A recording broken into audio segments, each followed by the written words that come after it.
ఈ ప్రాసెస్లో ఫస్ట్ బీజం మన మగాళ్ళందరికీ దరిద్రం పట్టుకుంది ఏంటో చెప్పన, ఉద్యోగం.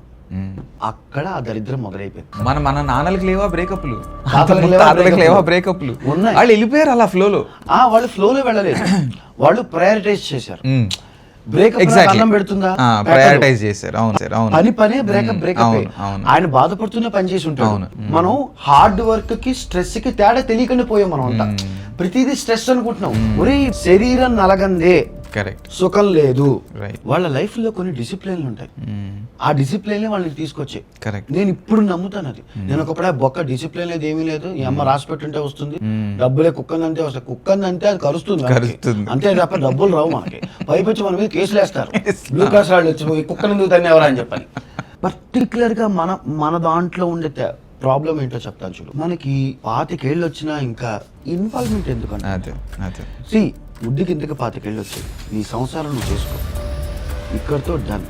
బిర్యానీ తింటావా, చేసి పెడతా, వచ్చి తినేసిపో, యథస్సులు నాతో మాట్లాడుకో అని ఏ రోజైతే కొడుకు తల్లి చెప్పిందో, కూతురికి తల్లి చెప్పిందో అన్నీ సెట్ అవుతాయి. అంతే. మెచ్యూరిటీ అనేది ఎలా వస్తుంది డార్లింగ్?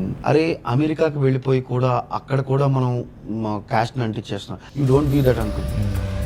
నువ్వు చూసావు కదా, నువ్వు అవ్వకు. Try to be cool, calm. ఈ జనరేషన్కి నువ్వు దగ్గర అవ్వాలంటే నువ్వు ఎంత కామ్గా ఉంటావు దగ్గర అవుతావు.